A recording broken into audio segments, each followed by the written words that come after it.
Bonsoir aux uns et bienvenue aux autres. C'est l'heure de la grande édition des formations sur ADM Télévision. Ouvrons ce journal dans les secteurs de la santé.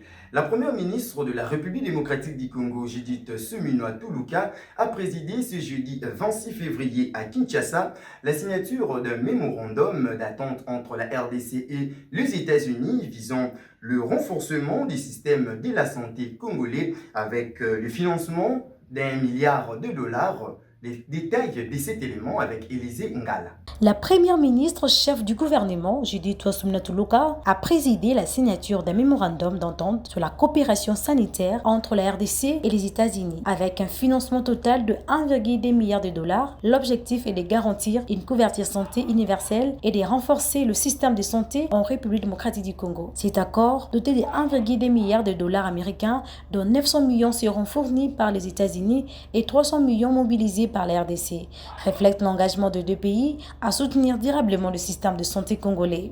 Lors de son discours, la chef du gouvernement a souligné que cet accord s'inscrit dans la vision du chef de l'État Félix Antoine Tshisekedi Tshilombo, pour qui la santé des Congolais doit être soutenue par les institutions nationales avec l'aide de partenaires engagés.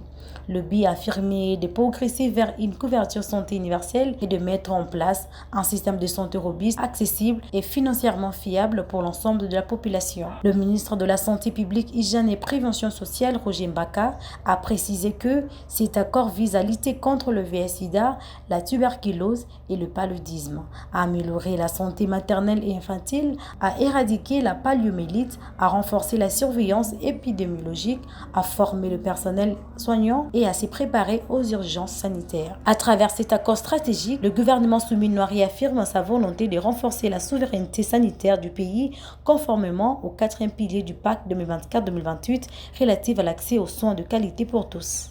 Poursuivons cette édition en politique.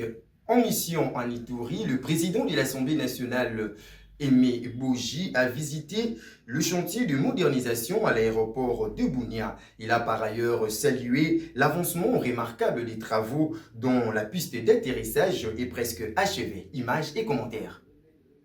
Il y a la population qui est venue nous accueillir ici, moi-même et ma délégation. Nous venons de Béni, au Nord Kivu. On a passé quelques jours.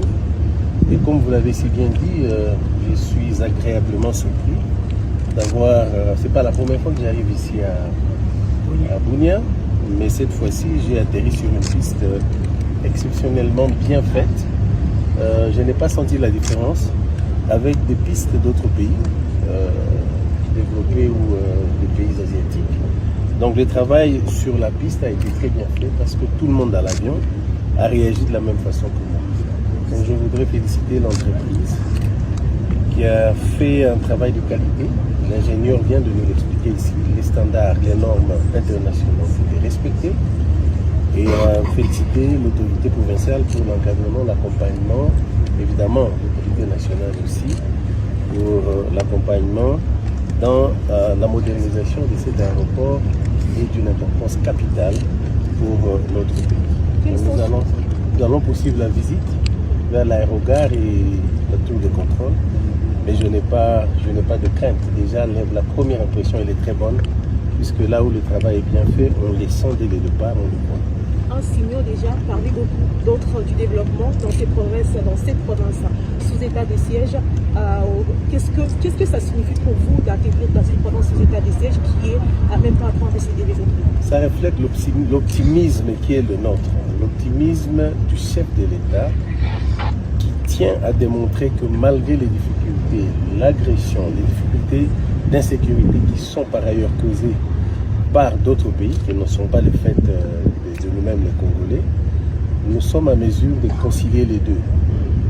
Résister et en même temps protéger la population et entreprendre des projets de développement. Je crois que c'est vraiment extraordinaire que, et je viens du Nord Kivu, c'est pareil, ils sont en pleine construction d'un aéroport et plusieurs chantiers au niveau de routes urbaines. Et donc cela démontre que le Congo c'est un pays qui sait rester debout malgré les difficultés. Le peuple congolais est résilient et tous derrière le président de la République, nous sommes convaincus que nous allons vaincre le combat du rétablissement de la paix et celui du développement. C'est ce que cet aéroport symbolise en fait les deux ensemble. Nous sommes en pleine zone opérationnelle, mais en même temps nous avons une belle œuvre aux normes internationales qui est accomplie et qui va amener à contribuer au développement de tout cet espace. C'est extraordinaire. Une campagne de vulgarisation des réformes de la sécurité sociale menée par le président de la République, Félix Antoine Tshisekedi Tshilombo, mobilise policiers, militaires, financiers et enseignants dans les villes stratégiques de la province du Haut-Katanga. Suivez. Dans le cadre de la réforme de la sécurité sociale initiée par le président de la République, Félix Antoine Tshisekedi Tshilombo, une campagne de vulgarisation est en cours dans les villes stratégiques de Kamina, Kalemi, Kolwezi et Lubumbashi. L'objectif est de sensibiliser les fonctionnaires, enseignants, policiers et militaires aux mécanismes contributifs et de renforcer la confiance entre l'État employeur et ses agents. Sous la supervision du vice-premier ministre et ministre de la fonction publique Jean-Pierre Liaou Ebois, la délégation inclut le directeur général de la CNSSAP, M. Junior Matamelanga, ainsi que des experts et des membres du conseil d'administration présidé par Madame Marie Karumba Nabintou. Leur présence assure l'expertise technique et la crédibilité institutionnelle nécessaire pour soutenir une réforme axée sur la bonne gouvernance, la transparence et la solidarité contributive. Prenons cette actualité en société. Après plus de 2 mois de travaux, la Société nationale d'électricité SNEL annonce le rétablissement progressif du courant électrique à Kasumbalesa avec plus de 70% des cabines déjà réalimentées avec une capacité actuelle renforcée du courant électrique. Images et commentaires. Honorable député, honorable Excellence, Monsieur le gouverneur de la province, Monsieur le maire de la ville de Kasumbalesa, Madame le maire adjoint de la ville de Kasumbalesa, Messieurs les membres du comité de sécurité, Son Éminence Monseigneur Gaston Rouvesi, Son Altesse le chef Combo, Messieurs les chefs des divisions ressources hydrauliques et électricité, Messieurs les directeurs et conseillers, membres du cabinet du directeur général de la SNEL, distingués invités en vos titres et qualités. C'est ici pour nous l'occasion de vous saluer et de vous souhaiter une fois de plus la bienvenue à cette cérémonie d'inauguration de la ligne électrique 6,6 kV implantée au départ du poste New Kasumbalesa. Dans le souci d'améliorer la desserte en énergie électrique de la ville Kasumbalesa et au vu de sa limitation de puissance à 2 MW par le transformateur de 20 MW, après l'avarie de celui de 40 MW alimentant KICC, sous le haut patronage du président de la République, son Excellence Félix Antoine Tshisekedi Tshilombo, et dans sa vision d'améliorer la desserte en électricité des populations congolaises, le gouverneur de la province du Haut-Katanga, son Excellence Martin Kazembe Choula, Mwana Mayo, a approché la SNEL et a financé tous les travaux de construction de cette ligne MT 6,6 kV de 2,5 km. Excellence, Monsieur le gouverneur, je vous prie de recevoir, au nom du directeur général de la Société nationale d'électricité, nos remerciements. Et surtout votre volonté de voir s'améliorer la desserte en énergie électrique de la ville de Kasumbalesa. Nous remercions le directeur général de la SNEL qui a suivi de près l'évolution de ces travaux. Il a délégué le directeur des distributions en province ici à Kasumbalesa pour s'assurer de la bonne évolution et de la conformité de cette ligne. Un clin d'œil sur l'actualité à l'est de la République démocratique du Congo. Les obsèques de Willy Ngoma, ancien porte-parole de la coalition rebelle AFC M23, ont eu lieu à Rubaya, dans les territoires de Massissi, dans la province du Nord Kivu, en présence de plusieurs cadres et figures du mouvement, dont Corneille Nangaa, qui a rendu hommage aux défunts. Suivez. Les obsèques de Willy Ngoma, ancien porte-parole de l'AFC M23, se sont tenues dans l'est de la République démocratique du Congo, dans un contexte sécuritaire marqué par la poursuite des affrontements. La cérémonie funéraire a réuni plusieurs responsables politico-militaires du mouvement, dont Corneille Nangaa, coordonnateur de l'Alliance Le Congo AFC. Des hommages ont été rendus aux défunts, présentés comme un cadre du M23 où il occupait des fonctions liées à la communication. Pour rappel, Willy Ngoma est décédé à la suite des frappes aériennes attribuées au FARDC à Roubaïa, dans la province du Sud Kivu. Lors de la cérémonie, Corneille Nangaa a pris la parole pour rendre hommage aux défunts. Mesdames et messieurs, chers familles endeuillées, très chers compatriotes, il est des moments où la douleur est trop grande pour être contenue. Il est des instants où même le silence pleure. Et aujourd'hui, il est de cela. Nous sommes réunis ici non par choix, mais par la cruauté de l'histoire. Nous sommes réunis autour des morts trop nombreuses, des vies fauchées, trop tôt, des destins brutalement interrompus. Une fois de plus, M. Tshisekedi, que son régime tribal a tué. Il a tué sans voir. Il a tué sans entendre les cris. Il a tué sans distinguer l'ennemi de l'innocent. Dans des bombardements aveugles et indiscriminés, il a scellé la mort là où il n'y avait que les civils. Des femmes portant la vie, des enfants portant l'avenir, des vieillards portant la mémoire. À travers un communiqué officiel, le gouverneur du Haut-Ouélé, Jean Bakomito, considère l'annulation du contrat entre Kibali Gold Mine, KSM, Boîte, État et Services comme une étape importante vers une application rigoureuse du cadre légal en matière de sous-traitance.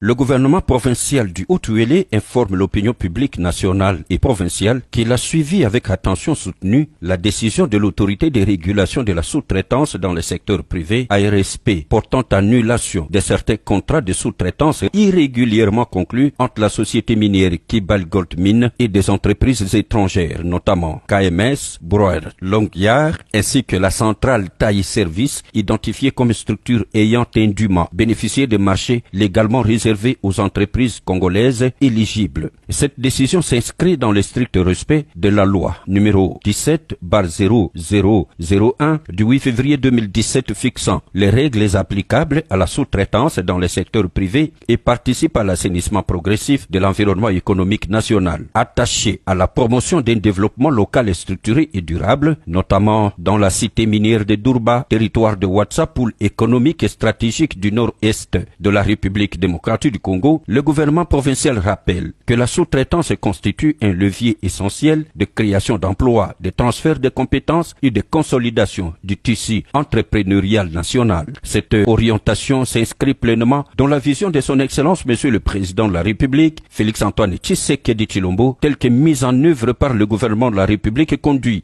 par Madame la Première ministre Judith Suminwa Tuluka, visant l'émergence d'une classe moyenne nationale forte et la consolidation de la souveraineté économique du pays. À cet effet, le gouvernement provincial du Haut-Ouélé salue la décision prise par l'ARSP qu'il considère comme une étape importante vers une application rigoureuse du cadre légal en matière de sous-traitance. Il rappelle que ce mécanisme doit prioritairement bénéficier aux entreprises congolaises légalement établies et éligibles, avec une attention particulière portée aux opérateurs économiques locaux conformément à l'esprit et à la lettre de la loi. Dans le même esprit, la province du Haut-Ouélé invite la société Kibali Gold Mine à poursuivre et à renforcer sa collaboration avec les autorités compétentes afin d'assurer une mise en conformité complète, transparente et durable de ces opérations de sous-traitance et à promouvoir activement les PME congolaises capables de contribuer efficacement au fonctionnement de la mine de Durba dans le cadre d'un partenariat responsable et mutuellement bénéfique.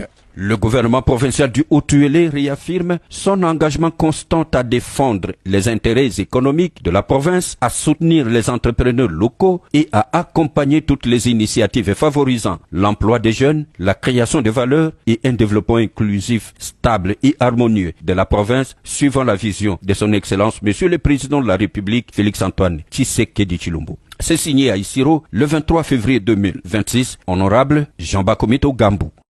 Mesdames et messieurs, terminons cette édition avec l'actualité sportive du basketball. La République démocratique du Congo s'est imposée sur un large score de 87 à 79 contre le Madagascar lors du deuxième tour de la Coupe du Monde FIBA 2027, porté par un John Jordan décisif et organisé autour d'un collectif dirigé par le sélectionneur Michel Perrin. Images et commentaires. Mais la RDC, sur la première partie de match, a vraiment été efficace. La sélection nationale masculine de la République démocratique du Congo a parfaitement entamé le deuxième tour des éliminatoires de la Coupe du Monde FIBA 2027. Opposés à Madagascar, les Léopards se sont imposés sur le score de 87 à 79. Sous l'impulsion d'un John Jordan impérial, 19 points, 4 rebonds et 5 passes décisives, les fauves congolais ont su faire preuve de caractère. Malgré une pression malgache plus intense lors du deuxième et troisième carton, les Congolais ont gardé leur sang-froid pour préserver leur avance jusqu'au coup de sifflet final. En conférence de presse d'après-match, le sélectionneur national Michel Perrin a manifesté sa satisfaction, saluant l'engagement de ses joueurs, leur discipline tactique ainsi que leur solidarité mentale dans le moment clé de la rencontre. Et moi je suis très content et très fier qu'on ait réussi en si peu de temps à mettre en place quelque chose qui nous a amené à mettre Madagascar très mal pendant ce premier quart-temps. Après, la défense de zone, c'est une défense qui casse ton rythme. Ils ont réussi à bien le faire. Il faut leur donner du crédit. Et nous, on a été très maladroits à ce moment-là.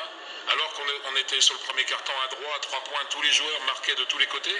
Puis tout d'un coup, on a commencé à plus mettre un, plus mettre l'autre, à plus défendre, à plus avoir de rythme. Donc voilà, ça c'est même plus de la stratégie. Notre stratégie, en 2 jours, je suis très heureux d'avoir réussi à mettre des choses en place qui ont bien fonctionné. Après, le reste, c'est du niveau individuel. Vous êtes tout seul, vous shootez, vous marquez pas. Ça, c'est... On va dire qu'on était habitué à avoir des joueurs qui étaient des joueurs à grand sang-froid. Moi, je suis content d'avoir trouvé aujourd'hui Patrick et Rolifoula, il ne faut pas l'oublier, qui nous met 2 tirs dans les corners sur la fin de 4e quart-temps. Parce qu'on les a surtout dominés offensivement dans la puissance sur les 2 premiers quart-temps. Et sur la défense de zone, nos intérieurs ont été bien cadenassés. Et c'est les joueurs extérieurs. John Jordan a fait une très bonne lecture de pénétration. Par contre, moi je redis, défensivement, c'est pas de l'organisation de coach. Nous, on met les stratégies en place, c'est de la volonté et la concentration. Et là, on a été défaillant. Donc ça veut dire qu'on a de la marge. Je suis très content parce que ça suffira pas pour les 2 autres matchs. Donc à nous de régler cette intensité, cette mentalité défensive et cette concentration qu'on n'a pas toujours eue là. Cette victoire permet aux Léopards de lancer idéalement leur campagne qualificative et d'aborder la suite de la compétition avec confiance et détermination. Mesdames et messieurs, c'est par ici que prend fin cette édition. Merci à vous de l'avoir suivi. L'actualité continue sur nos antennes. En attendant, bonne suite de programme. Portez-vous bien et à la prochaine.